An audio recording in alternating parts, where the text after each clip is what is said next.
hay que hacer varias cosas hoy día. Entonces, comenzamos esta sesión, comenzamos a grabar también, y yo quería comentarles que vamos a hacer la sesión, son las 12:08 aquí en mi reloj, hasta más o menos la 1:10 por ahí, y luego los minutos que quedan los vamos a dejar para proponerles a ustedes las fechas que nos quedan para terminar el semestre, incluyendo las sesiones que nos quedan con los temas y también una propuesta que les traigo para cambiar las fechas de presentaciones, porque ya no fueron las fechas que eran a comienzos de noviembre. Y no me parece tampoco adecuado mantener esas fechas y les traigo una propuesta para cambiarlas. Y luego también, ¿no es cierto?, resolver cualquier pregunta respecto a esas presentaciones, a los trabajos que van a hacer ustedes, para que se hagan en un clima de acuerdo y también de que a ustedes le vengan bien las fechas. O sea, es bueno que tengan ahí los calendarios a mano para que me digan si es conveniente cambiar algunas fechas. Eso. Y en esos minutos también aprovechamos de ver, conversar sobre lo que hemos visto ahora, y escuchar preguntas, matices, comentarios, ¿no?, lo que ustedes quieran hacer. Eso. Así que comenzaríamos, ¿les parece? Entonces, para comenzar ya, voy a voy a mostrar varias pantallas hoy día. Esta la voy a mostrar muy fugazmente, la primera, porque nos sirve para ordenarnos nada más. Ordenar la cabeza. Y que es una pantalla que nos muestra, ¿no es cierto?, los ámbitos que hemos estado trabajando. Entonces, como ustedes ven acá, los periodos que nosotros trabajamos, en este caso estamos trabajando el periodo de la industrialización dirigida por el Estado, es decir, entre 1930 más o menos y 1973, digamos, o 1970. Y son estos 40 años. Y entonces a la izquierda tenemos los indicadores, o los ámbitos, podríamos decir, que estamos trabajando. Entonces tenemos un ámbito que tiene que ver a la izquierda, con, con la estructura de la producción, el empleo y el consumo, para ver qué tanto fue avanzando el cambio estructural en Chile. Otro ámbito que tiene que ver con el funcionamiento macroeconómico de la economía chilena en ese periodo. Ver algunos aspectos que tienen que ver con innovación, productividad, competitividad y la vinculación, por supuesto, con la economía mundial. Y luego decíamos que había un conjunto de indicadores básicos para eso, ¿ya?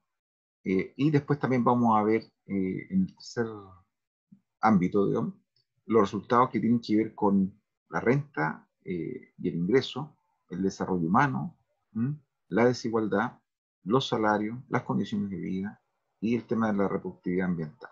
Bien, en el fondo los resultados no solo económicos, sino que también a quién beneficiaron estos resultados, en términos sociales y también en términos, en alguna medida, políticos.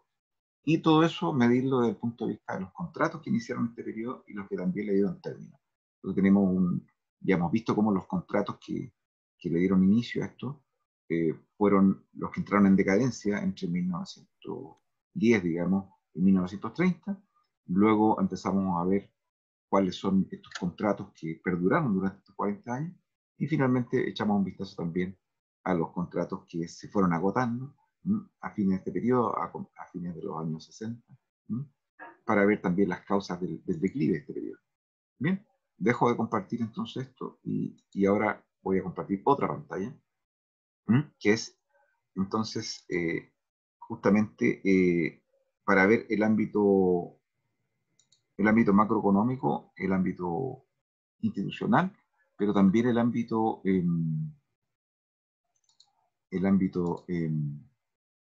de los efectos sociales, que también vamos a empezar a ver. Entonces, ustedes me dirán si ven, y si no, yo lo hago el cambio acá. Estoy agrandando para que se vea mejor. Bien, ahora sí. Va, no me permite agrandar.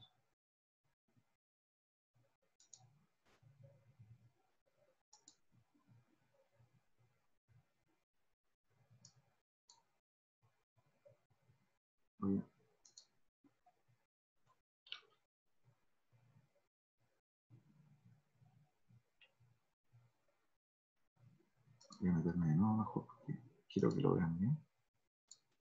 Ahora sí. Entonces, compartir. Y ahora sí. Sí, es que quiero que lo vean mejor, pero no tengo problema.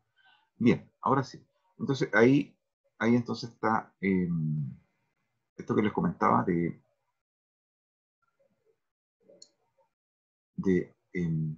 ver algunos aspectos de las políticas que se empezaron a elaborar con Alessandri. Estamos hablando ya del periodo que va de 1932, 1938, es el periodo de su mandato. ¿Ya? Y lo que tenemos básicamente, ¿no? Entonces, es que se desarrollan un conjunto de políticas que pretenden amortiguar los efectos sociales de la pobreza, de la caída de las condiciones de vida, de los salarios, eh, y que venían de antes en realidad. Por ejemplo, se reactivan, el año 1931 se había promulgado el Código del Trabajo bajo la dictadura de Ibáñez. Porque hay que decir que Ibáñez tenía esa beta de preocupación por lo social.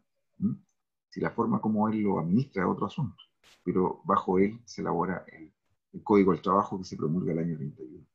Es decir, antes que alcanza a promulgar.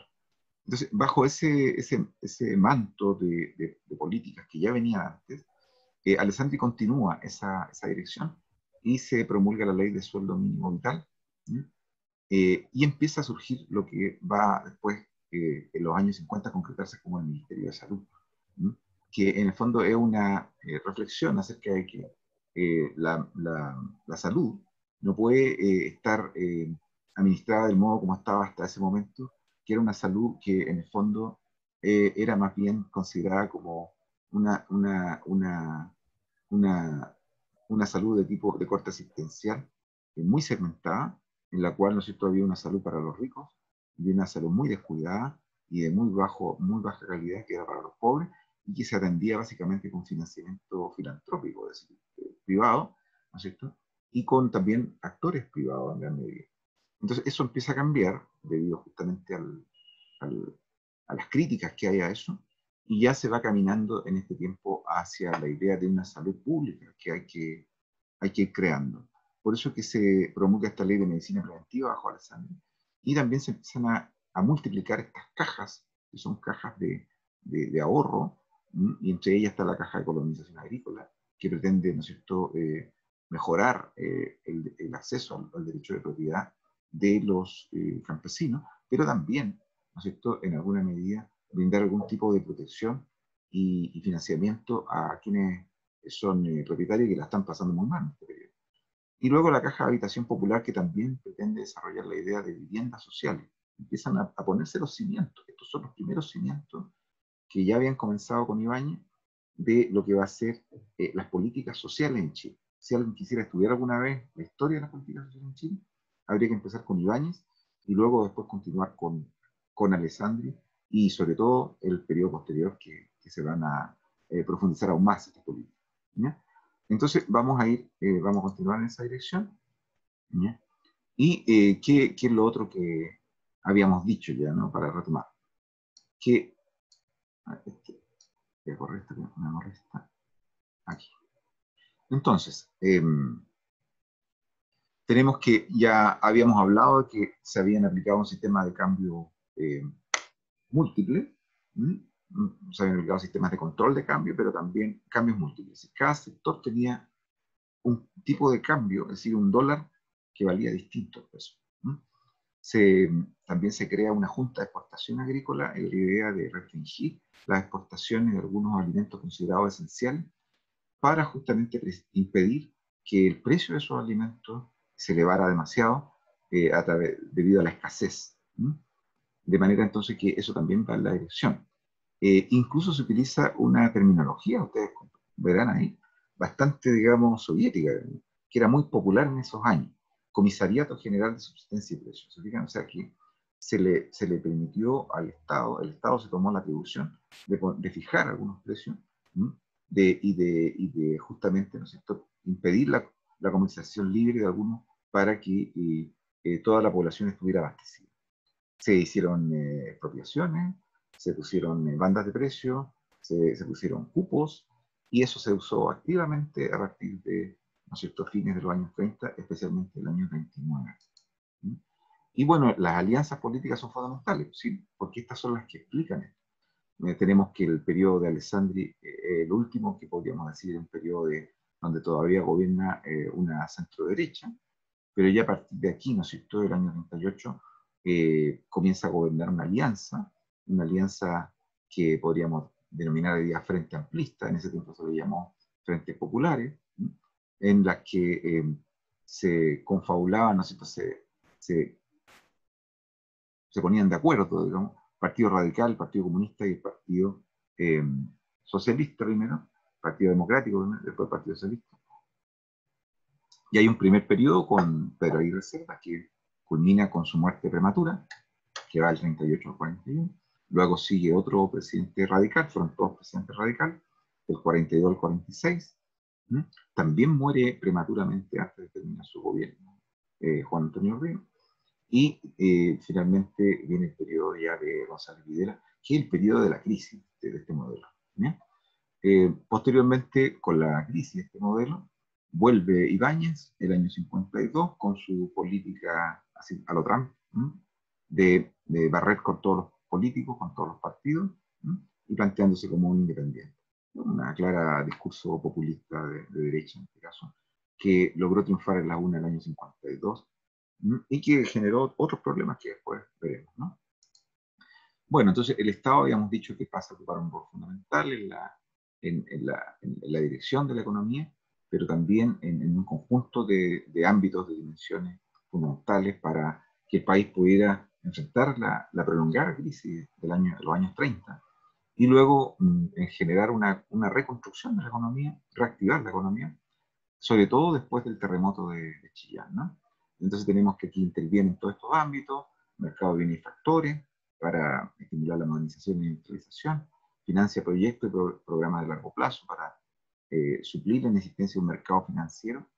Hay que decir que en este tiempo incluso se adopta un principio que hoy día nos parecerá extremadamente raro, digamos, pero en ese tiempo se consideraba que era fundamental, de que el Banco Central establece mejor, subsidio, digamos, de alguna manera, establece una política de tasa de interés negativa para ayudar a que los bancos privados también establezcan tasas de interés negativas. Esto hoy día es súper raro porque uno diría, ¿cómo tasas de interés negativas? Eso significa que los bancos reciben menos dinero después de prestarlo. Bueno, es así, porque la idea era justamente estimular la inversión. Entonces, el Banco Central estimuló a los bancos privados entregándole financiamiento constante, liquidez constante, a través de tasas de interés negativas también, para que los bancos prestaran, ¿no es cierto?, asumiendo de algún modo el costo del Banco Central. Ahora, esto significó también algunas políticas de redistribución del ingreso. En la época en que se empiezan a instituir, se cambia el sistema tributario y por primera vez en la historia de Chile se crea un régimen tributario que incorpora el concepto de impuestos directos, digamos, tanto a los beneficios de las empresas como a las mayores rentas. Por lo tanto, esa estructura tributaria que nosotros habíamos visto desde el siglo XIX, ¿no es cierto?, hasta comienzo del siglo XX, que descansaba básicamente en impuestos al comercio. Primero, recuerden, en el siglo XIX, el impuesto a las importaciones, ¿no?, que no le molestaban a nadie aplicar esos impuestos y generaba una sensación de protección, digamos. Y después que cambia, evoluciona, ¿no es cierto?, para convertirse en un impuesto que se concentró casi exclusivamente en la exportación por quintal de salitre, ¿ya?, y que lo cobraba el Estado directamente por quintal de salitre. Esa estructura tributaria que eximía de impuestos prácticamente a las clases adineradas, eh, cambió a una estructura impositiva totalmente distinta, en la que los impuestos directos comenzaron a ser cada vez más importantes y entonces se empezaron a cobrar impuestos a la propiedad, a la renta de los segmentos más acaudalados del país y también a los beneficios empresariales. Por lo tanto, empezó a notarse también un cambio en la forma como se recaudaba, en la presión fiscal aumentó. Sí, lo que uno pagaba en impuestos aumentó, sobre todo los grupos más privilegiados tuvieron que empezar a pagar impuestos. Se abandonó esa dependencia tan alta al impuesto al salitre, porque ya el salitre ya no aportaba prácticamente, ¿ya? Y por otro lado, ¿no es cierto?, eso significó que en alguna medida se desplazó renta de los sectores más adinerados a los sectores medios sobre todo, y en alguna medida también a los sectores populares. Se crearon, y lo más llamativo probablemente del periodo, es la creación de empresas públicas en áreas estratégicas que no le interesaban o que no estaban al alcance, es decir, que no podían ser asumidas como iniciativas privadas por particulares, debido a la escala, al volumen de la inversión que se requería hacer. Ahora vamos a ver entonces esa industria.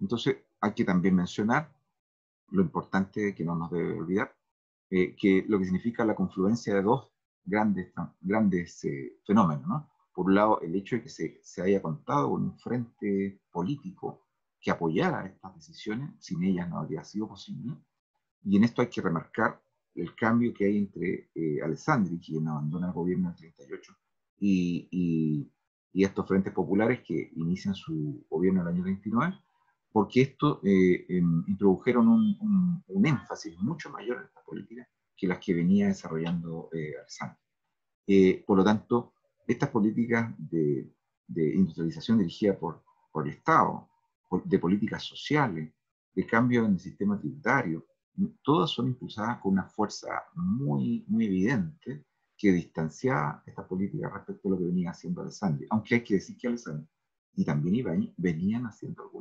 tomando algunas acciones en esta dirección. Y lo otro que llama mucho la atención es cómo el terremoto de Chillán también sirvió, ¿no? Y ahí yo destacaba también un hecho que es el tema de que la matanza de Seguro Obrero, como un fenómeno circunstancial que también colaboró como rebote, digamos esto, porque sin los votos de los nazis, probablemente, aunque fueron muy pocos, bastaron hoy día como la elección de Trump, ¿no? En Nevada o en Georgia, ¿no? Fueron muy poquitos votos, pero esos muy pocos votos inclinaron la balanza para que ganara el candidato de este Frente Popular y no el candidato de Alessandri, que era Agustín Rossi. De manera entonces que el terremoto de Chillán, este fracaso de la sublevación nazi, digamos, que es el putsch del Seguro Obrero, finalmente termina desembocando en beneficio todo, tanto en la elección de Pedro Aguirre Cerda, como el darle la oportunidad para que pudiera desarrollar, ¿no es cierto?, estas obras en el área productiva, social, tributaria, que de otra manera habrían sido más difíciles. Entonces, un escenario que sin precedentes, hemos dicho que, para que ustedes hagan una idea, por ejemplo, Piñera gastó mucho más dinero, algo que ayer decían algunos destacados economistas en un debate en el que estaba participando como observador. Piñera gastó mucho más en términos como porcentaje del producto, como inversión, como gasto público, después del terremoto de 2010, que lo que ha gastado ahora en estos 2 años, incluyendo después de la pandemia.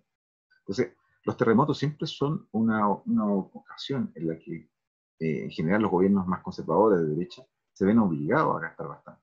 Entonces, en esa situación se generan alianzas, digamos, y apoyos políticos mayores, por los que permitieron que el Frente Popular, digamos, el gobierno de estos tres partidos, pudiera meter este proceso de reconstrucción de Chillán, y a partir de ahí, de la Corporación de Reconstrucción de Chillán, al alero de la Corporación de Reconstrucción de Chillán, se crea la Corporación de Fomento de la Producción, que venía a ser un apéndice de la Corporación de Reconstrucción de Chillán. Esto está todo muy bien narrado en el libro que les recomendé y que les colgué, de Luis Ortega y otros historiadores chilenos. Bueno, entonces se da toda esta situación, se genera la Corporación de Reconstrucción de Chillán, y luego, ¿no es cierto?, también la COF. Entonces está el tema, ¿no es cierto?, de política social, industrialización. Hay que incluir aquí el cambio en la reforma tributaria, ¿ya? Y lo que hay que resaltar siempre es que la industrialización venía del siglo XIX, se aceleró antes de la Primera Guerra Mundial, incluso durante un periodo de la Primera Guerra Mundial, según la tesis doctoral de Gabriel Palma, que tiene bastante vigencia en eso, pero luego, ¿no es cierto?, se fue muy dañada por los años posteriores al término de la Primera Guerra Mundial, ¿ya? Y quedó como en un estado de postración, quedó congelada, digamos, y retrocedió terreno, pero se recobró a raíz del escenario que se generó tras la crisis del 29, en la cual, debido a la escasez de dólares, básicamente, no le quedó otra al país que resucitar sus aprendizaje industrial para reemplazar esos productos importados que ahora ya no se pueden comprar por productos nacionales. Entonces, esa sustitución nació al alero de una incapacidad de tener dólares para comprar esos productos importados. No fue una decisión organizada, sistemática, digamos, concebida, intencional al comienzo, como ya hemos probado. Y esto se reforzó con el estallido de la Segunda Guerra, o sea, apenas estalló la Segunda Guerra, que le tocó justamente a Pedro Aguirre Cerda, el inicio de la Segunda Guerra. Entonces, obviamente que ahí se intensificaron estas medidas, porque ahí lo que ocurrió fue que además de que el país no tenía dólares, buena parte de la producción industrial que recibía Chile, sobre todo bienes de consumo que eran baratos y que podían ser comprados por una buena parte de la población chilena, eh, fue reemplazada en Estados Unidos, sobre todo, por la producción de bienes de guerra.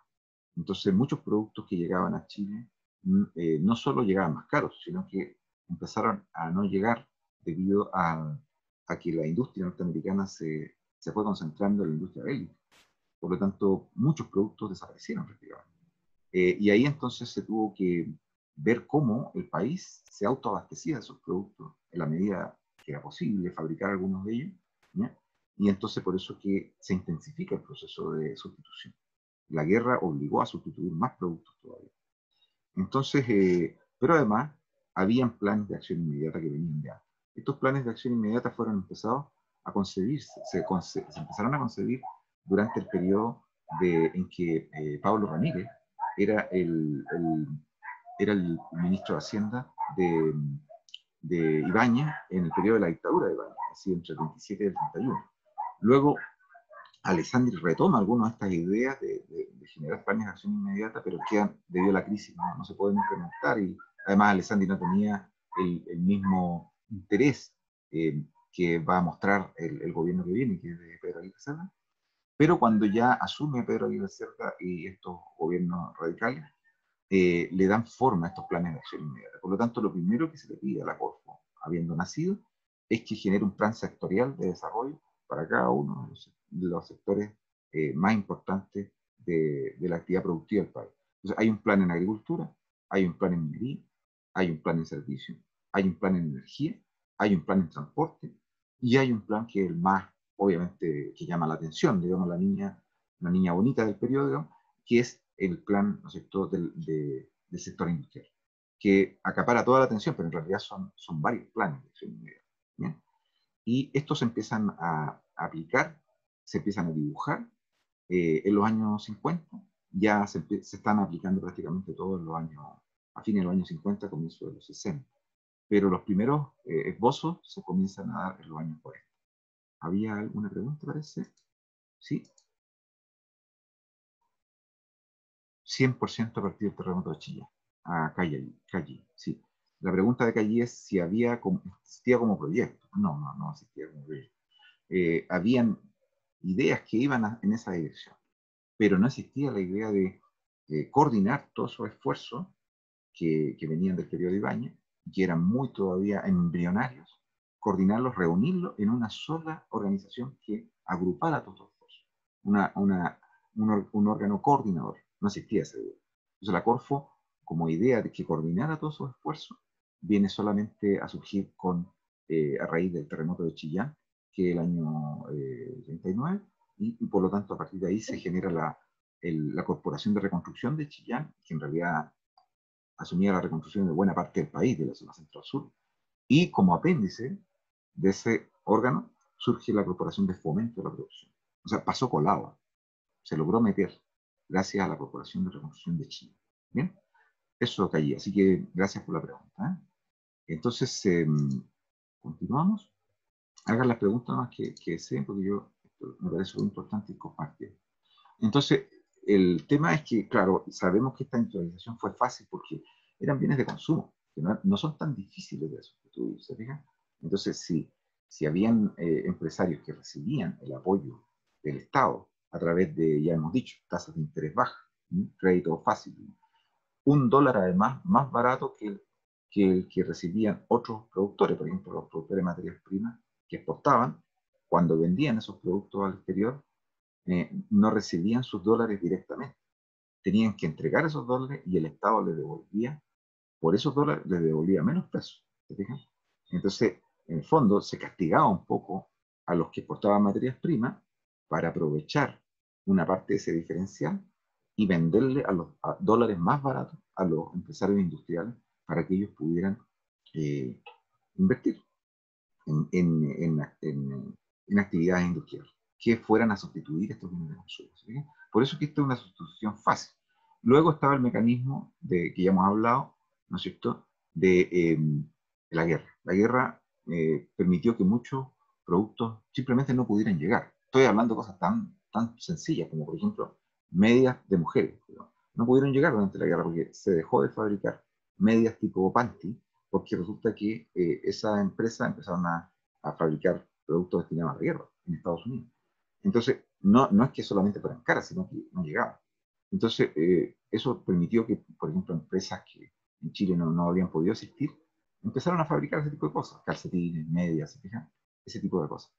Eh, Ahora, claro, esto exigía importar bienes de capital. Había que importar máquinas. Claro, y esas máquinas se pagaban con dólares. Y también había que importar productos intermedios e insumos que el país no producía. Por ejemplo, piensen ustedes en productos de origen tropical, ¿sí?, que se necesitan para fabricar bienes industriales. O, por ejemplo, bienes intermedios que se necesitan para fabricar medias. Por ejemplo, si no había fabricación de plástico en el país en esa época, no puedes fabricar medias. ¿Te fijas? Entonces, ¿qué le ocurre? Que había que comprar bienes intermedios, había que comprar insumos, ¿sí?, insumos, por ejemplo, si quieres fabricar café tipo Nescafé, necesita traer café. Chile no produce café porque Chile no tiene producción de café porque no es un país tropical. Entonces, ese tipo de cosas. Y luego las máquinas. Entonces, esas tres cosas había que comprarlas con dólares. Entonces, eso significaba que, por eso que los dólares, que eran escasos, había que abaratarlos para estos industriales y luego había que facilitarle crédito, incluso con tasas de interés negativas, para que se atrevieran a invertir. Por eso que la industria textil surge en este periodo de una manera, o sea, resurge, porque ya había existido entre los 1890 y 1920, 1910, digamos, era una industria importante, pero ahora surge con nuevos actores. Entonces, ustedes van a aparecer en esta época, ver aparecer a todos estos industriales textiles de origen árabe, muchos palestinos, por ejemplo, Yarur, Sumar, Irmas, grandes industrias textiles que nacen al calor de estos apoyos, de estos apoyos que está brindando el Estado. Y lo que se viene a sumar, por otro lado, ¿no es cierto?, también es un apoyo en términos de mayor protección.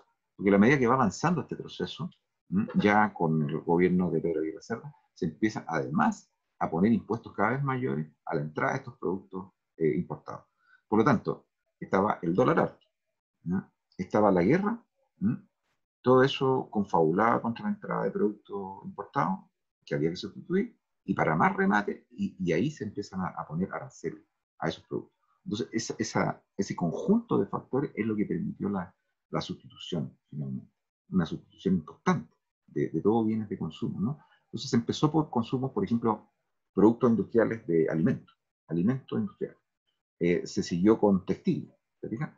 Productos químicos o farmacéuticos y de consumo final, fósforos, industria de papel, industria de derivados de cuero, ¿se fijan? Entonces, todo eso, industria de vidrio, todos esos son bienes de consumo final y son baratos, cualquiera los puede comprar, ¿ya? Pero el país eh, no se había dotado del todo de alguna de esas experiencias. Algunas de esas experiencias comenzaron en fines del siglo XIX, pero hay otras que hubo que desarrollar. Por ejemplo, en esa época se funda la industria de baquelita en Chile, un plástico que permite por primera vez, ¿no es cierto?, fabricar un conjunto de variedades de plástico en Chile. Un plástico que es duro, que permite hacer muchas cosas, digamos, difíciles, como componentes de piezas. Entonces tenemos, además, la industria metalúrgica. Entonces aquí vamos a ver por qué la Corfo, por ejemplo, decidió no participar producción directa de bienes industriales de consumo directo final. Estos bienes baratos que podían ser fabricados por empresarios privados, eso Corfo no lo asume, ¿te fijas? Porque no tenía sentido, si eso lo podían fabricar el sector privado. Por ejemplo, los Fantuzzi fabriquen olla y todo tipo de productos de metal, no tiene por qué hacerlo el Estado, ¿se fija? Entonces es más complejo esto. No es que el Estado haya desarrollado todo el abanico de actividades industriales. El Estado las separó. Dijo, lo que puede asumir el sector privado, que lo asuma el sector privado, y nosotros le daremos los estímulos. Ya lo hemos conversado. O sea, crédito barato, un dólar diferenciado y más arriba protección. Entonces, con ese conjunto de cosas, el señor Irmas, el señor Sumar, el señor Fantuzzi y todos el señor Monarch, el señor Bach, todos los que fabrican cosas, pueden hacerlo directamente sin que esas fábricas, sin que esas empresas tengan que ser del sector público. ¿Se fijan? Entonces, hay un sector que siempre fue concebido como privado y que había que alentar. Y ese es el que sustituye fundamentalmente los bienes privados. Hay otro sector que podríamos llamar industria de base. Entonces, este sí que sector tenía que hacerlo el Estado.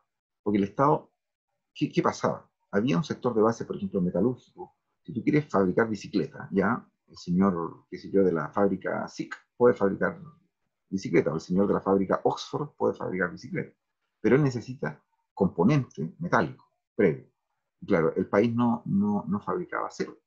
Entonces, de dónde este señor, si no le ponemos una distribución, una oferta interna de acero, cómo vamos a rebajar los costos de importación de los que quieren fabricar productos que se hacen con acero? Entonces el Estado se pone a la cabeza de esa industria de base. Entonces, la industria de base, ¿cuál es? La industria del acero, por eso que la compañía Acero Pacífico, que es una industria además mixta, que el Estado tampoco la asume como de su propiedad total. Pone plata, pero con una propiedad mixta. ¿Ya? Otra empresa, la industria química. La industria química tampoco es asumida totalmente por el Estado. El Estado, por ejemplo, crea eh, la Corporación de Petróleo, digamos, es decir, la COPEC, ¿no? pero, eh, no fabrica todos los subproductos. ¿Te fijas? Entonces, hay un ámbito también ahí que queda libre para que la iniciativa privada la desarrolle. ¿Te fijas? Eh, no, perdón, el Estado crea ENAP, Empresa Nacional del Petróleo, que esa sí que es nacional, que busca petróleo, busca gas, ¿se fijan? Y abarata la energía, pero en el fondo la distribución de ese producto se la deja a una empresa privada, que es COPEC, que nace como empresa mixta. ¿Se entiende? Se fijan que es interesante ver cómo se va, el Estado va diciendo, hay algunas cosas que tenemos que hacerlas nosotros porque nadie más la puede hacer. ENAP, por ejemplo. CAP, ¿se fijan? Pero, por ejemplo, la industria química, ya existe una industria química interesante en esa época en Chile que venía del periodo anterior, por lo tanto lo que tenemos que hacer es alentarla para que la industria química renazca con sus propios pies, pero le vamos a brindar todo el apoyo. Y ahí ustedes tienen un montón de industria química que venía de antes, por ejemplo, la de Weinstein, bueno, la farmoquímica del Pacífico, que es una industria de origen alemán. Muchas industrias eran de capitales ingleses, alemanes, judíos, hay mucha presencia de empresarios judíos ahí en Chile de origen judío, sobre todo la industria química farmacéutica, etcétera, etcétera. ¿Se Es súper interesante. Entonces, esos sectores de base que se necesitaban que produjeran insumos industriales, por ejemplo, productos químicos que sirven para fabricar muchas cosas, ¿sí? La industria del acero que sirve para fabricar muchas cosas, eso se hizo a partir de Corfo. Otra empresa, por ejemplo, que tuvo mucho apoyo fue el cemento, porque es un factor, que también se construyen muchas cosas. ¿Sí? Entonces, la industria del cemento recibió apoyo también del Estado. Todo lo que es industria de base. ¿Sí? Entonces, tenemos productos químicos, productos de acero, ¿no? Cemento, ¿sí? Todos esos productos fundamentales. Y otros, por ejemplo, que tenían que ser ya fabricados en el país porque no se podía seguir dependiendo del exterior. Por ejemplo, en Chile había una industria azucarera de Viña del Mar, la CRAF, la compañía refinadora de azúcar de Viña del Mar, es del siglo XIX, la creó un empresario de origen judío en Chile. Bien, pero claro, esa empresa fabricaba azúcar siguiendo más o menos el paradigma de la vieja compañía de azúcar con insumos de caña de azúcar. Entonces, ¿qué es lo que se quería? Pasar a una producción de azúcar basada en la remolacha. ¿Se fijan? Entonces, ¿qué es lo que se hizo? en vez de seguir con ese viejo paradigma, Corfo va a crear lo que es la industria azucarera, digamos, Janssen. Y esa es del Estado. ¿Con qué fin? Con que se desarrolle el cultivo de la remolacha y a partir de la remolacha se produzca azúcar. Hasta hoy sigue funcionando Janssen, ya no es estatal, fue privatizada también por Pinochet, pero ustedes ven que son industrias fundamentales sin las cuales este país nunca habría despegado. Entonces, eso fue. Tenemos también transporte. Hay que mencionar Lanchile, que es una empresa estatal, absolutamente estatal. Ya sabemos que la empresa de ferrocarriles del Estado era estatal antes, ¿se fijan? Entonces, se va desarrollando todo lo que faltaba en áreas que son neurálgicas. En el área energética y transporte se puso especial interés porque se necesitaba reducir costos. Entonces, así como las industrias de base, la industria de energía y, y el sector de transporte son sectores de base, porque sin ellos no se puede desarrollar la industria intermedia y la de bienes de consumo final. ¿Verdad? Ellas logran reducir, logran proporcionar costos reducidos y al mismo tiempo insumos y productos intermedios que finalmente desembocan en la industria de bienes finales. Entonces, por otro lado, la agricultura. La agricultura también empezó a recibir enormes, digamos, esfuerzos y tenemos el caso de Llanza que va en esa dirección, pero hay muchos casos más que después lo iremos mencionando, que sobre todo se desarrollan a partir de los años 60. ¿Ya? Entonces, esto es lo que estamos hablando. Ahí está entonces acero, combustible, energía, transporte, telecomunicaciones. Esta es la época que se crea también Entel, empresa de telecomunicaciones de Chile. ¿Sí? Porque es una empresa estatal, absolutamente estatal, que lo que hace en el fondo es decir, bueno, tenemos una situación, digamos, hay varias empresas norteamericanas, sobre todo inglesas, que tenían el control de los teléfonos, ¿no? En esa época, pero todo eso ya es insuficiente. Hay que crear una empresa que abarque mucho más, que te plantee proyectos mucho más amplios, que dé más cobertura y que no sea privada con fines de lucro. Porque ahora esto es la energía hay que abaratarla y las comunicaciones también hay que abaratarlas. ¿Alguien que se lo está escribiendo? Voy a verlo. Cuéntenme más. Claro, la ITT era la empresa anterior, ¿no es cierto?, de teléfono. ¿Mm? La compañía, por ejemplo, también chilena de electricidad era una empresa norteamericana que funcionaba en Santiago y funcionaba en distintos lugares del país. Y toda esa empresa se transformó finalmente en una sola gran empresa estatal que se llamó, ¿no es cierto?, como ustedes bien saben, Endesa, empresa de electricidad, ¿no es cierto?, sociedad anónima, que fue una empresa totalmente estatal. ¿Sí? Entonces, ahí tenemos las grandes empresas, Compañía del Pacífico, destinada a una empresa de base, una industria de base. Empresa Nacional del Petróleo, ENAP, destinada a la energía del petróleo y al gas también, posteriormente. Empresa Nacional de Electricidad, Endesa, ¿verdad? Y seguimos, ¿no? Gracias, Renzo, perdón, porque efectivamente es así. Y varias empresas más que aquí no tenemos tiempo de ver porque es demasiado. Quiero hacer algunos alcances sobre esto porque es súper interesante, ¿ya? Antes de pasar a ver la evaluación posterior. Y voy a dejar de compartir un ratito para que, a ver si ustedes están por ahí. Ah, no están por ahí, así que sigo compartiendo. Básicamente lo que me interesa decir es que hay un libro que yo se los descargué a ustedes, se los puse ahí para que los que van a examinar el periodo lo tengan en consideración. Y es que cuando otros autores, historiadores económicos, que han tratado este periodo en América Latina, han tratado de verlo con la manera menos prejuiciada posible, ¿no? Sin, sin llevarlo a la categoría de endiosamiento de esta acción de industrialización dirigida por el Estado, pero tampoco asumiendo esta visión tan neoliberal de ver todo esto como un estatismo exacerbado y que todo era malo y todo negativo. Y estoy hablando aquí básicamente del trabajo de Rosemary Thorpe, que se llama Pobreza, Progreso y Igualdad, creo que se llama, y que analiza todas estas políticas en América Latina en este periodo, hace un hincapié enorme en los aspectos positivos que se dieron desde el punto de vista de los aprendizajes productivos. Y ahí vuelvo a la tabla que vimos al comienzo. ¿Bien? En el ámbito productivo, el país creció una cantidad impresionante. ¿Y esto por qué puedo decirlo con mucha autoridad y seguridad? Porque si uno ve qué es lo que ocurrió con los países que no pudieron hacer este proceso, estoy pensando en buena parte de los países de la cuenca del Pacífico que se sumaron mucho después a este proceso. Estoy pensando en Perú, también en Colombia, en Ecuador, prácticamente toda América Central. México, que se sumó en los años ya a fines de los 50 este proceso. Brasil, que se va a sumar también muy posteriormente. ¿Sí? Paraguay, Bolivia. Es decir, si tomamos en cuenta casi un 80% de los países de América Latina que no pudieron hacer este proceso hasta fines de los años 50, a diferencia de Chile, que lo comenzó con Argentina y con Uruguay, y por ahí uno que otro país, Colombia, quizás a medio, en los años 30, uno dice, en los años 40 sobre todo, uno dice que esa diferencia, esos 15 años, eso, marcaron un aprendizaje importante.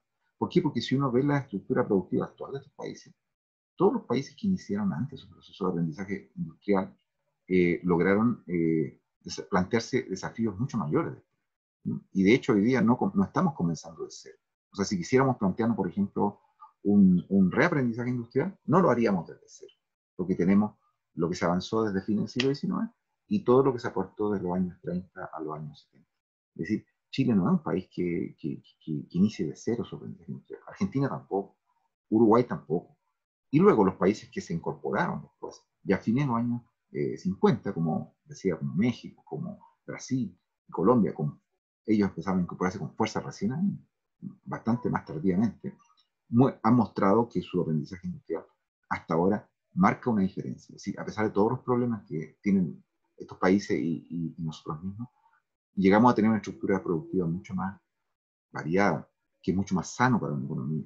Y por otro lado, empezamos a acostumbrarnos a la idea de un mercado interno que podía convertirse en un motor de crecimiento también para la economía nacional. Y no solo depender, que es muy insano, de la conexión externa de la economía. O sea, siempre es bueno tener varios motores. Es bueno alimentar la conexión externa, es decir, venderle productos a todo el mundo, bienes, materiales y servicios, sobre todo ahora, pero también es bueno tener un motor interno, por varias razones. Una, porque el motor interno te puede ayudar en los momentos malos que se te cae el motor externo, pero también porque en la medida que avanza el motor interno hay menor desigualdad, ¿sí? Porque la distribución del ingreso comienza a ser mejor, porque si hay más personas en el país, es una mayoría la que está pudiendo comprar productos no solo industriales, sino que productos agrícolas, servicios, eso significa que el bienestar está llegando a un mayor número de personas. ¿Sí? Entonces, efectivamente, esto significó avance en todos estos ámbitos. Y piensen ustedes que hoy día, solo por poner un ejemplo, ¿no? Países como Bolivia, como Paraguay, Ecuador, todos los países de América Central, que hasta hoy no han podido hacer estos aprendizajes en gran medida, cuando se plantean planes de transformación productiva de esos países, tienen que empezar desde mucho más atrás, ¿se fijan? Porque no pudieron desarrollar esta actividad. Y por eso mismo que también los historiadores económicos que son más críticos hoy día han dicho hay que hablar con más delicadeza del proceso sustitutivo, porque en realidad los países que pudieron hacerlo entre los 40 y fines de los 50 fueron muy poquitos, fueron los que mencionaba, Argentina, Uruguay y Chile, algo Colombia, pero los demás países se incorporaron bastante después y con ritmo y con intensidades muy diversas. ¿Bien? Vuelvo entonces a esto. Hay otro aspecto que también hay que mencionar. En estos días, ustedes deben haber escuchado que se anunció que se va de Chile la empresa, la razón social, no recuerdo, que está ubicada en Maipú, pero que es la que produce las típicas cremas Nivea, Nivea y estas cremas que se llaman Eurocin, algo así, Eucerin, algo así. Bueno, se van por distintas razones. Ya había un debate de que es malo que se vayan, etcétera, etcétera. Pero yo me acordaba ahora de estas discusiones que hay, ¿no? Esto tiene mucho que ver esto que hoy día se vaya a Nivea de Chile, ¿ya? Hay que remontarse a por qué llegó. ¿Por qué llegó Nivea a Chile? ¿Por qué se instaló una fábrica de cremas Nivea alemana en Chile? ¿Ya? Entonces, claro, y esto también tiene mucho que ver con la discusión de por qué no se va a poder integrar, no se van a poder integrar las economías latinoamericanas. ¿Ya? Los proyectos de integración de la economía latinoamericana van a fracasar sistemáticamente en los años 60 debido a esto que voy a mencionar. Cuando los países como Argentina, Chile, Uruguay, y después se van a ir sumando los que he dicho, empiezan a aplicar este pack de medidas para ir asentando en sus países estos aprendizajes industriales, también se van a producir efectos negativos. ¿Y cuáles son estos efectos negativos? Que después lo veremos con más calma en la parte, digamos, macroeconómica, y también en el ámbito, digamos, de la inversión y de la armonía entre los sectores productivos. Pero ahora solo lo voy a anunciar. Un aspecto negativo que se da es en el ámbito, en el sentido de como estímulo a las inversiones extranjeras. ¿Qué es lo que va a pasar? Si tú le dices a una empresa extranjera, mire, yo estoy poniendo, en general, la gente no tiene dólares, no puede comprarle su crema Nivea, porque es muy cara, fija en pesos. Por otro lado, estoy diciendo, más arriba le voy a poner un arancel para que duplique o triplique el precio de la crema Nivea, ¿ok? Para proteger a la crema lechuga, que se fabrica en Chile. ¿Ya? Muy bien. Y por otro lado, estoy favoreciendo a los que se instalan en Chile con crédito barato y pasándole dólares más baratos. ¿Se fijan?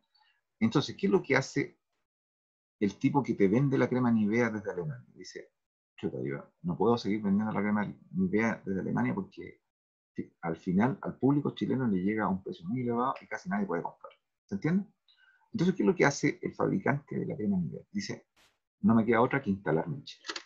Y eso es lo que hicieron. Lo que hicieron las empresas multinacionales. Se instalaron en todos los países de América Latina para evadir, ¿no es cierto?, eludir las barreras proteccionistas y porque sus productos no podían comercializarse vendiéndolos directamente desde fuera.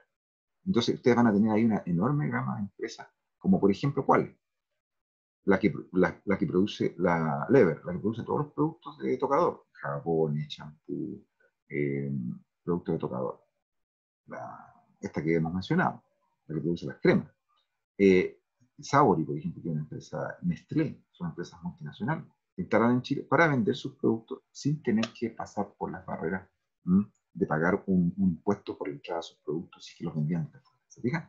Pero esto, ¿qué va a significar? Va a significar que hay algunos que se van a colar acá en estos estímulos a la industrialización, ¿ya? Y se van a colar convirtiéndose en productores monopólicos muchas veces de estos productos para el mercado interno y asumiendo los subsidios que le está brindando el Estado. Dólar barato, crédito barato. Pero además el Estado te regala un mercado cautivo. Por lo tanto, si tú te metes como productor de helado, por ejemplo, Sauri o Nestlé, el Estado en el fondo lo que te está dando es el monopolio del mercado chileno para que tú seas el único vendedor de sus productos. ¿Ya? Entonces, y por otro lado, ¿qué genera esto a la hora de cuando los países dijeron tenemos que integrar nuestra economía? Busquemos cómo integrarla. ¿Ok? Entonces, cuando empiezan estos primeros esfuerzos de integrar la economía, los primeros problemas que se van a ver, y de una manera muy importante, y ustedes están poniendo otras empresas, Bayer, sin duda, Bayer, sin duda, es una de las otras empresas químicas que se instalan en Chile para vender productos, ¿no es cierto?, en este caso químicos, farmacéuticas, ¿ya? Porque con estos incentivos. Pero a la hora de integrar, imagínense que queremos integrar la economía de Chile con la Argentina, con la de Brasil, ¿no es cierto?, por hablar de algunas, las más importantes del cono sur. ¿Qué podemos integrar? ¿Cómo nos podemos complementar? Industrialmente estoy hablando.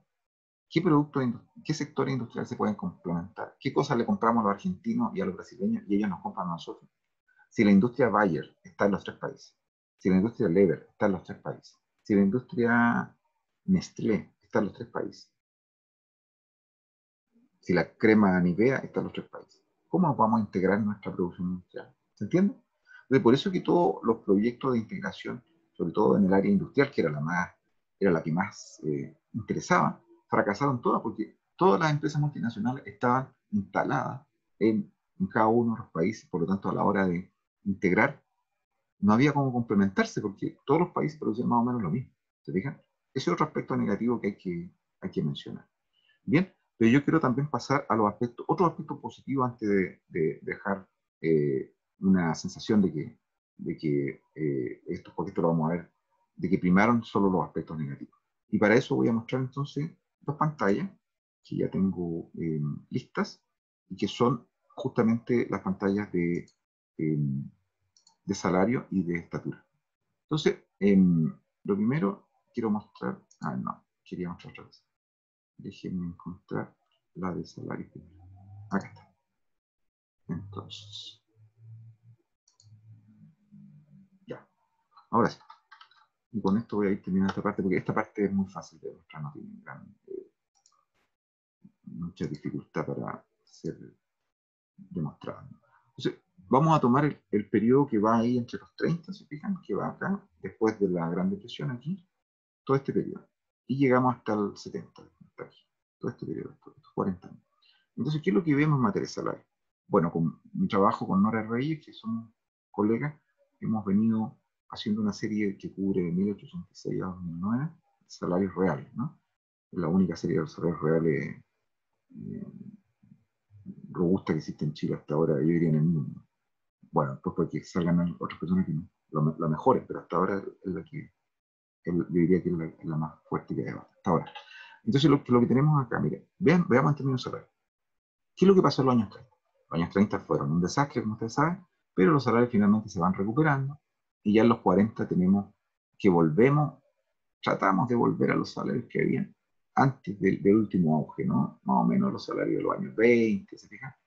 Algo así. Se intentó volver, no se pudo, pero se acercó algo a lo que eran los salarios antes del último auge que hubo a fines de los años 20. ¿Bien? Luego vino una caída cada vez espantosa, que después ahora la vamos a explicar en la próxima sesión con más detalle, el martes, debido a la inflación que hubo en esos años, entre el año 54 y 55. Y luego tenemos un periodo de ascenso. Y este periodo de ascenso que se da básicamente entre el gobierno de Alessandri, que acá hay otra pequeña caída, pero luego el gobierno de Frei, sobre todo Frei Montalva, ¿ya? Este es un periodo de ascenso neto. Es decir, si ustedes se fijan en la altura, ¿ya? Es la primera vez que los salarios superan los salarios que hubo en el periodo anterior y los alcanzan. Si el salario más elevado de 1904 era 7,9, aquí llegamos a un salario de 8,2. Esa es un poco la idea. O sea, es la primera vez que se supera los salarios antes, después de un larguísimo periodo. Imagínense ustedes, de 1904 a 1967, ¿no? Estamos hablando de más de 60 años en que los salarios lo pasaron mal, muy mal. ¿Bien? Entonces se recupera. Entonces, desde el punto de vista del análisis, ahora estamos hablando del último eje, ¿se acuerdan? De las condiciones de vida, de los salarios, de la desigualdad. Este fue un periodo bueno. Bueno, en general fue un periodo bueno. ¿Por qué? Porque los salarios que habían venido deprimiéndose mucho, ¿no? Entre 1904 y 1925, digamos, y que después cayeron más todavía, a la cuarta parte de lo que eran, digamos, ¿no? Esos salarios se recuperaron finalmente a lo largo del periodo de la intervención dirigida por el Estado. Primero se recuperaron en esta primera patita, volvieron a caer, pero después en esta segunda patita volvieron al nivel que estaban e incluso subieron un poquito. O sea, desde el punto de vista del bienestar de los trabajadores, podríamos decir, este fue un periodo bueno. Bueno porque se recuperó lo perdido, ¿no? Y se avanzó un poquito. ¿Okay? Veamos ahora en el ámbito de la desigualdad. Perdón, era la misma pantalla que tenía que mostrar.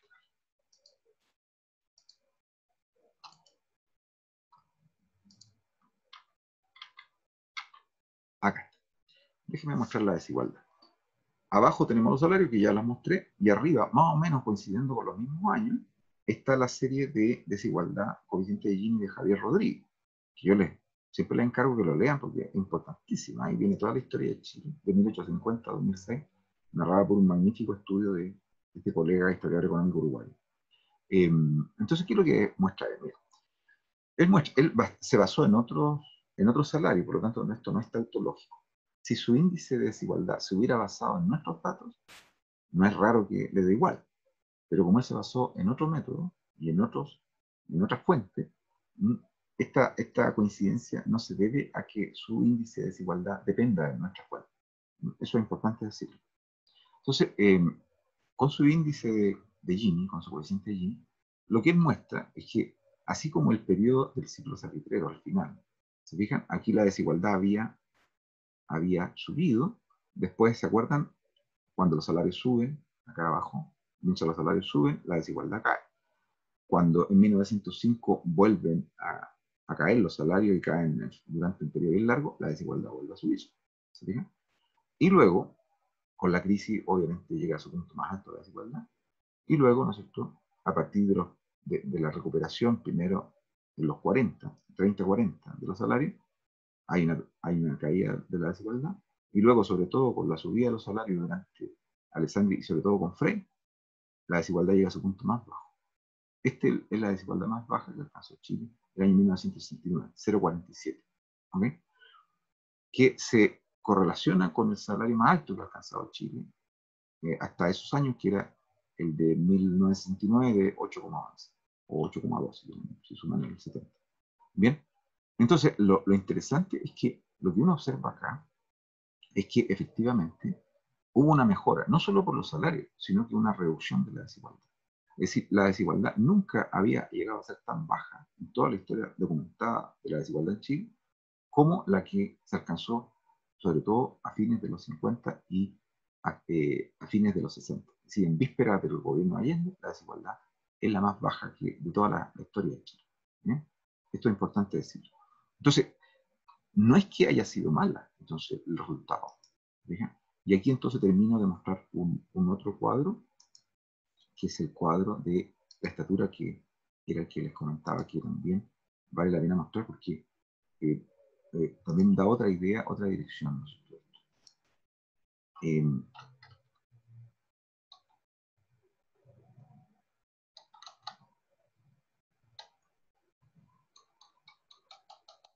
ay, ya, entonces la estatura, ¿dónde se me fue?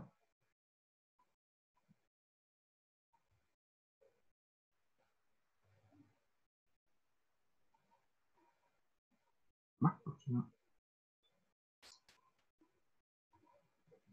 Bueno, vamos a ver si la muestro bien. Bueno, no la muestro muy bien, pero yo creo que ustedes alcanzan a verla, ¿no?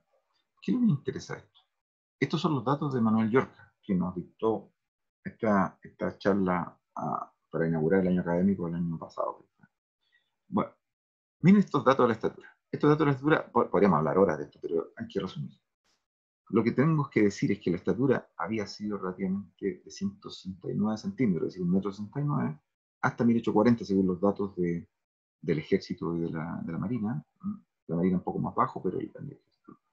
Y si ustedes se fijan, cae en la segunda mitad del siglo XIX, cae, se recupera un poquito, va a recuperar un poquito a tono con, ¿se acuerdan? Con la mejora de los salarios y la caída de la desigualdad, va muy a tono. Luego cae en este periodo de los 20, digamos, los 30, debido a lo que ocurrió en esos años, que ya lo hemos dicho varias veces. Caen los salarios, aumenta la desigualdad, cae la estatura. Y miren lo que pasa después de los 30. Los 30, recuperación de la estatura.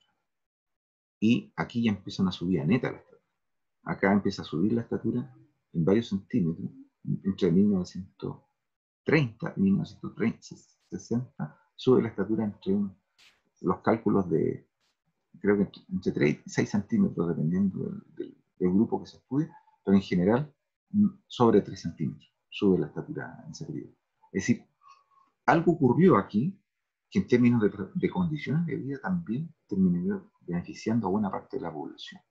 Y finalmente, nunca está de más mencionar los datos de crecimiento que tanto le gustan a los que se encapsulan solamente revisando los datos de crecimiento.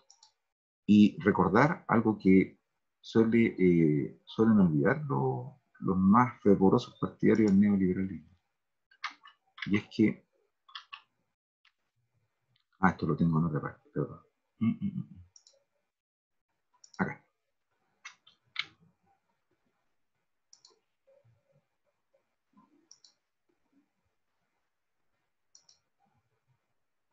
Acá, ahora sí. Y con esto voy a terminar.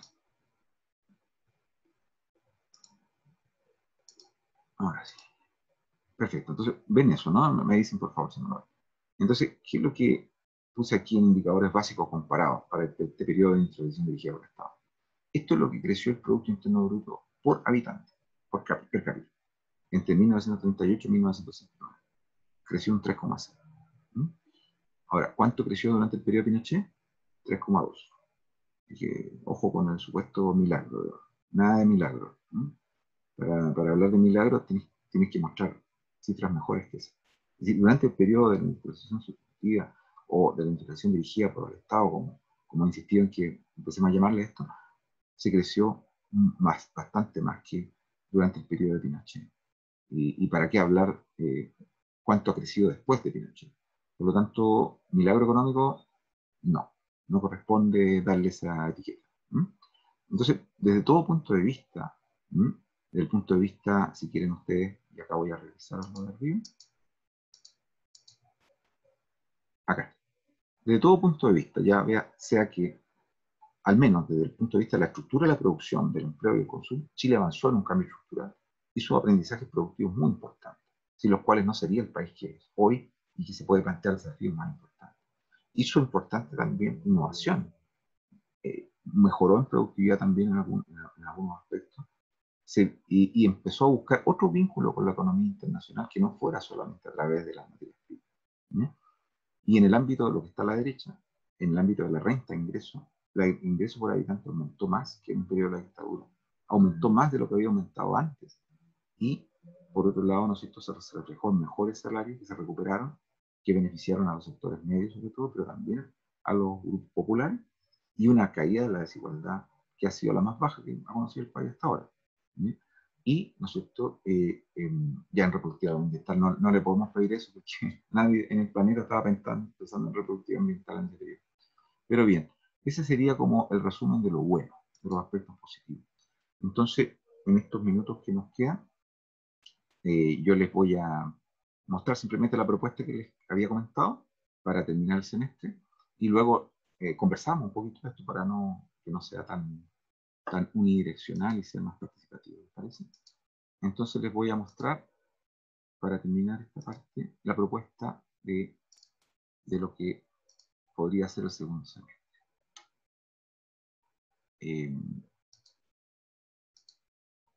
¿Alcanzan a ver? Discúlpenme, voy a sacar esta cosa mejor. ¿Alcanzan a ver eso? ¿Lo aumento? ¿Lo ven bien? ¿El calendario lo ven? ¿Pueden poner su Sí, se micrófono? ve bien. Ah, perfecto. Gracias. Entonces voy a aumentar el zoom para que lo vean mejor. Ahí. Eso es. Entonces, miren, yo estuve mirando el calendario y alcanzamos a hacer todo perfectamente, pero sin angustia, sin matarnos. Entonces, habíamos programado las exposiciones de ustedes, ¿se acuerdan? Los 5 grupos para inicio de noviembre. O sea que deberíamos estar en eso ahora. ¿Mm?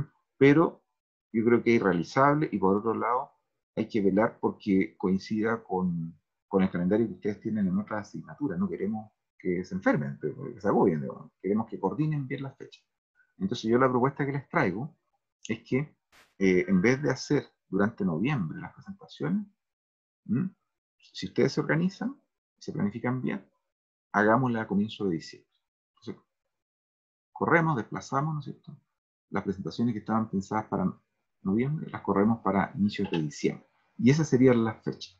Entonces, el primer grupo pondría el martes 1 de diciembre, el grupo 2 el viernes 4, el grupo 3 el viernes 11, el grupo 4 el martes 15 y el grupo 5 cerraría con el viernes 18.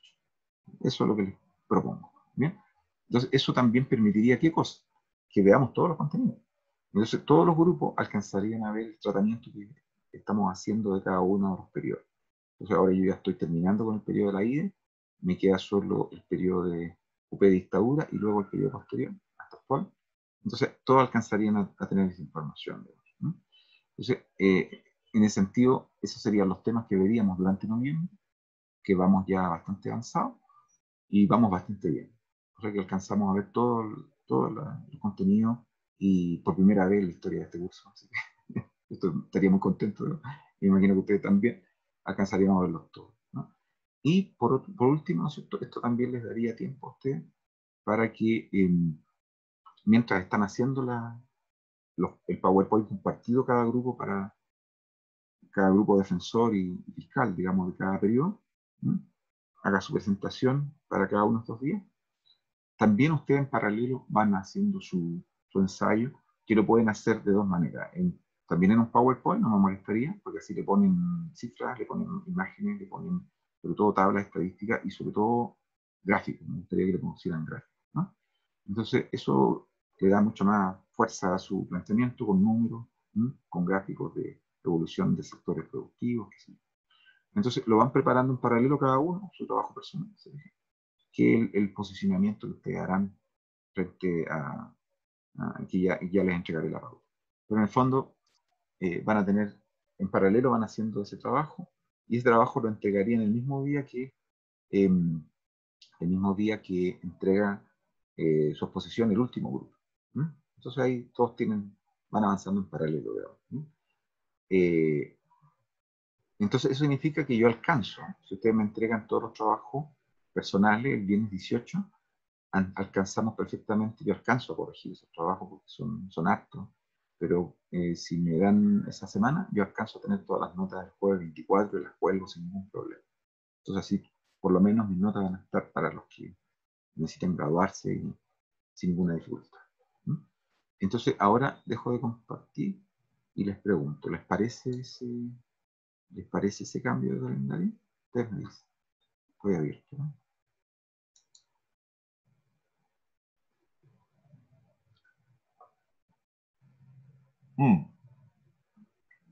Ustedes me dicen. Vayan votando si quieren. Si los que estén de acuerdo, levanten el dedito. Por favor. Entonces, Me parece. en el ¿Sí? chat le preguntaron más sobre el trabajo, en qué consistía. Sí, sí les voy a decir inmediatamente. Entonces el trabajo yo les voy a hacer llegar una pauta, como siempre les hago llegar, para que sepan a qué tenerse. Método, o sea, qué es lo que se les va a evaluar, en qué consiste, el detalle. La estructura del trabajo, los tiempos para que lo presenten, las láminas, digamos, puede ser en Word o en PowerPoint. ¿Mm? Si lo hacen en PowerPoint, para mí está bastante bien. Me da igual que sean 15 líneas, 15 páginas en Word o 15 diapositivas en PowerPoint. Y ahí les daré el detalle cómo hacerlo. Pero Pero perdón. Ese trabajo final que se entrega el 11 de diciembre ¿es presentado también? no, el 18 de diciembre se entregaría el trabajo personal. Ah, sí. ¿Sí? Ese trabajo, ¿tú me decías qué cosa, perdón? ¿Se Me perdí. presenta o se entrega? No, ese me lo hacen llegar por correo electrónico, el mismo 18. Ah, ok. Gracias, profe. Y lo pueden hacer llegar hasta las 12 de la noche, no hay ningún problema. Lo que sí me tienen que dejar por lo menos esos 6 días para que yo pueda corregir. ¿Mm? Así que eso sería. Y ahí yo les doy el detalle también, para que ustedes sepan a qué tenerse. Entonces ustedes tendrían dos tareas, digamos, en este curso, de lo que queda del semestre. Una, reunirse con su grupo, ya sea de los que encuentran aspectos más negativos o los que encuentran más aspectos más positivos. En cada periodo se juntan, conversan, preparan su PowerPoint colectivo, ese lo presentan, ese va a tener una nota compartida para todos, ¿sí? Los miembros de ese grupo, ya sea de fiscales o defensores de lo que ocurrió en ese periodo, y en cambio el trabajo personal va a tener una nota solamente personal. ¿Sí? Y creo que ya habíamos hablado del, de la ponderación, así que creo que también la habíamos puesto, creo que era 40, 60 cosas, pero véalo en el programa porque ya lo habíamos conversado. ¿Sí? Perfecto, y me pregunta Renzo si el trabajo final es una profundización de lo que uno preguntó en el grupo, de lo que uno presentó.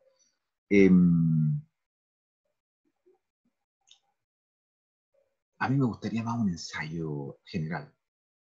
Me gustaría ver cómo ustedes estructuran un pensamiento, un balance de toda la historia económica. ¿Mm? Eso me encantaría ver cómo escriben. Además, algunos escriben muy bien.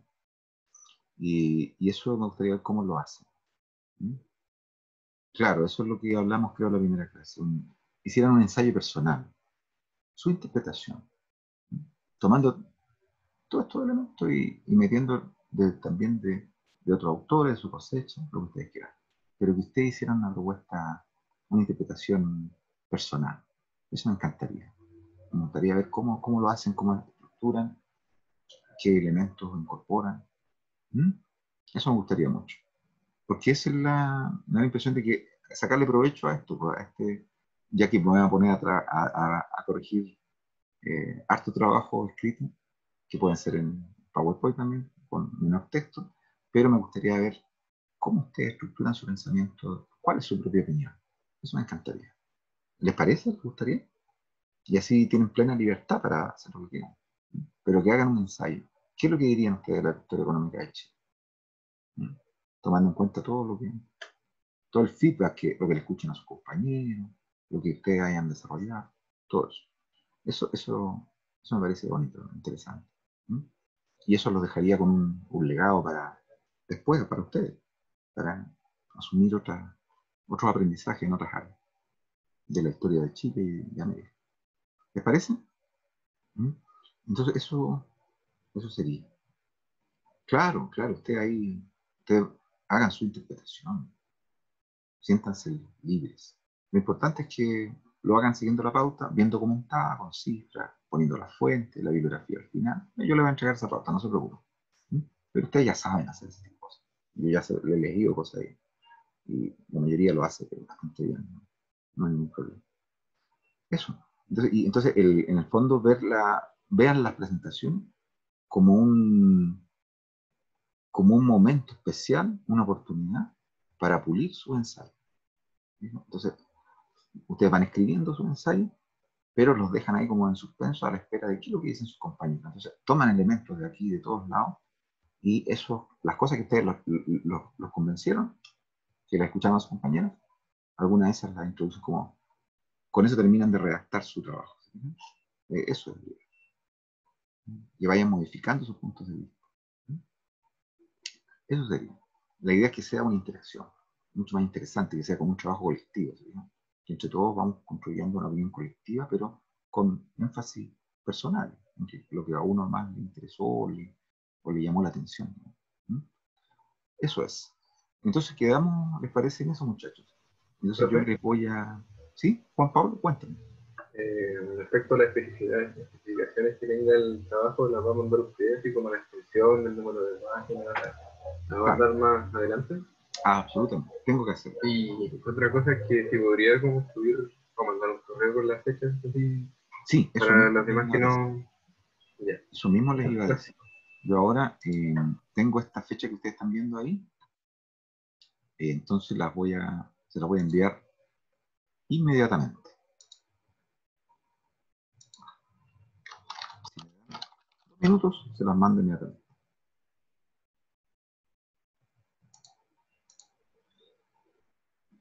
Mientras tanto, si quieren, vayan preparando su batería de comentarios para esta parte que ya le hicimos. ¿Les parece? Vayan formulando, estructurando sus comentarios, sus preguntas, que me encantaría escuchar.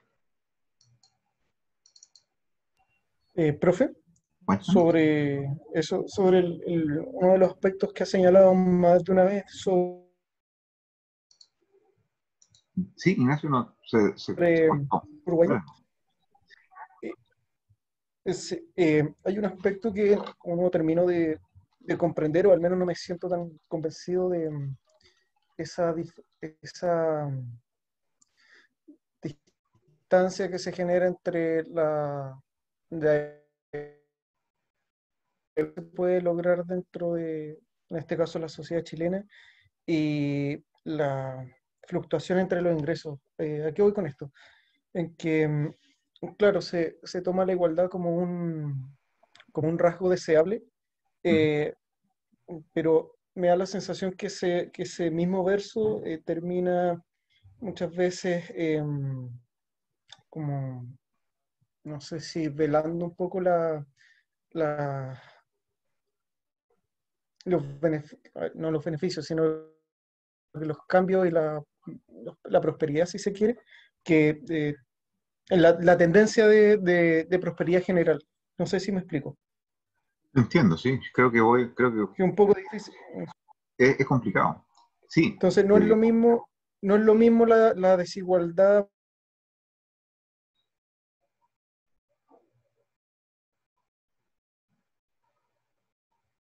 que, no sé, de principios de siglo, que números, pero que esconden otros fenómenos en el transcurso del siglo. Por ejemplo, la desigualdad hoy día en el mundo en general puede ser los números igual de exacerbada, igual de extrema que a principios de siglo, esos son los números, pero a generaciones de riqueza también ha sido exponencialmente mayor que a principios del siglo. sin duda. Entonces Y tú, sí, ahí hay me claro, genera una disonancia. claro, porque la hay. Y esto alguna vez hice un curso sobre salarios, condiciones de vida y desigualdad. Y como ustedes vieron ya en el curso de Historia Económica Mundial, esto es típico que ocurre.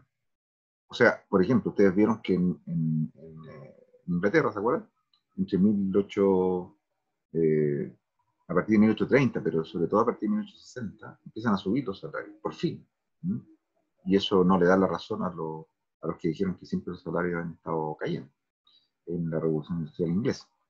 Eh, y eso se da en un marco en el que, sin embargo, todas las estructuras urbanas no estaban preparadas para recibir a la población que llegó a las ciudades inglesas, industriales.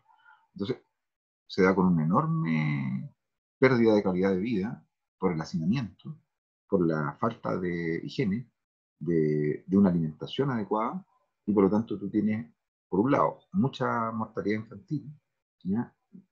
Y una caída brutal de la estatura. ¿Se acuerdan de las cifras que vimos en Historia Económica Mundial?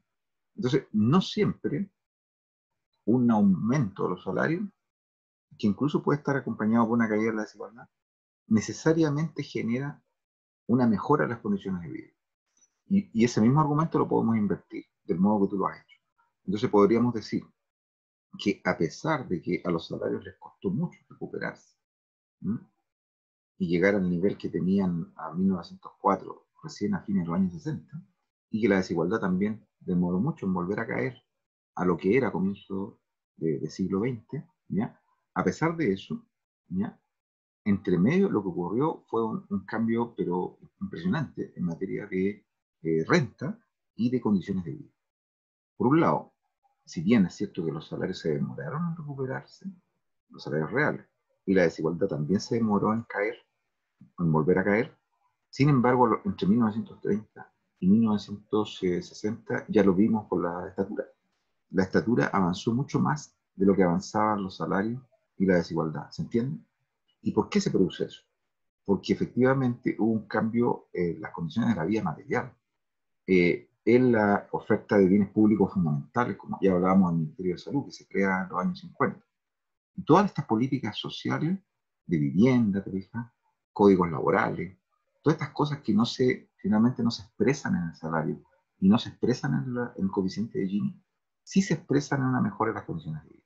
Entonces, la paradoja es que así como a fines del siglo XIX tuvimos mejora de los salarios y caída de la desigualdad, tuvimos empeoramiento de las condiciones de vida entre 1930 y fines de 1960, a pesar de que los salarios y la desigualdad se demoraron mucho en mejorar, eh, las condiciones de vida lo hicieron mucho más. Entonces tú apuntas a un asunto que es súper interesante y que está siempre desalineado en general. Es casi imposible encontrar un país en el mundo donde esos tres factores caminen al unísono, a la par. ¿Por qué? Porque entre medio hay cambios estructurales de sociedad que son de orden, como tú bien decías, políticos, sociales, en la tecnología, las formas de vida. De hecho. Así que excelente tu comentario, yo lo encuentro brillante, o sea, súper bien. Y eso mismo también nos impone cautela, por ejemplo, lo que está pasando hoy día. Hoy día estamos, y yo he escrito sobre eso, ¿no? He dicho, o sea, lo que ha ocurrido en materia de salario y de desigualdad entre 1969 y 2008, 2009 y 2017 ha sido un desastre. O sea, recién el año 2017 se recuperó la desigualdad del año 69 y recién en el 2008 se recuperaron los salarios del 69. Yo lo he dicho varias veces y he dicho, ¿qué ha significado eso?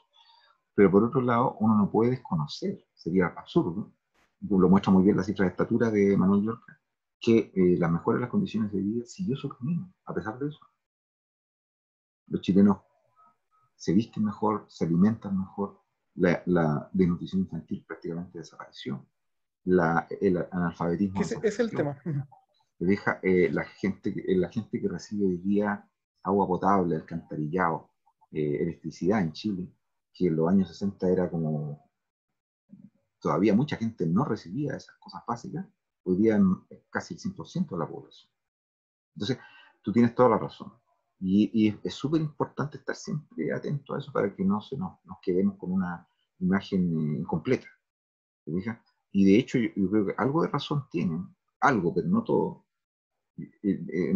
los que dicen que esta rebelión ciudadana que hay ahora es una rebelión de personas que se acostumbraron a aspirar a ser de clase media porque sus condiciones de vida han cambiado. ¿Sí? Eso yo encuentro que algo de razón hay en eso. Claro. Entonces, súper interesante. Aportemos más ideas en esa dirección. A ver quién más se le ocurre otra cosa tan compleja como la que planteó Profe, Ignacio. disculpe, que, Dale. en esa misma línea, en esa misma otra, sobre los aspectos incompatibles y los cambios en- entre las cifras económicas que se producen. Antes el problema, digamos, era los niños, era la desnutrición infantil. Hoy día el problema contrario es la obesidad. Entonces, razones de... mm, ujú. No te escuché todo, pero si quieres No, escríbenoslo en que mensaje. aún así se mantienen esos bolsones esos bolsones de pobreza y problemas irresueltos, problemas estructurales irresueltos que se arrastran no solo de políticas macroeconómicas y adecuación a la globalización, sino que hay asuntos todavía, eh, a ver, de cultura económica, si se quiere. Y por otro lado, lo que usted dice, acostumbramiento a un... ¿Se escuchó? No, no te escuché lo último. Si quieres escríbelo mientras tanto, mientras vas hablando. Y así te leemos todo. Escribe y se corta rato.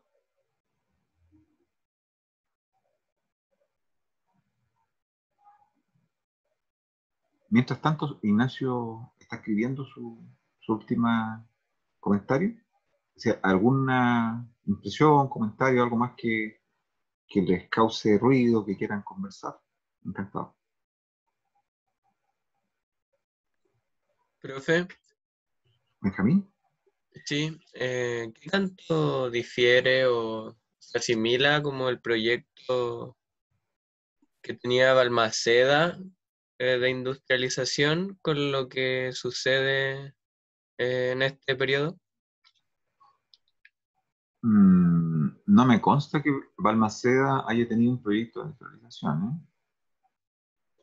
No, Ah, ¿no? nunca he leído algo así. Nunca he encontrado evidencia de eso. Y yo creo que con Balmaceda ocurre, y es normal, porque eso es lo que enseñan en los colegios, que está súper equivocado, digamos. Que Balmaceda poco menos que quería expropiar toda la salitrera y nacionalizarla. Eso de partida es equivocado. Ni siquiera quería eso. Yo lo que quería era expropiar el ferrocarril de Antofagasta, que estaba en manos de Nor. Y ahí se enfrentó a Nor y a esos intereses y a esos capitales. Eh, Balmaceda, lo que pasa es que fue muy mitificado por la izquierda, sobre todo por Hernán Ramírez Necochea en los años 60. ¿Sí?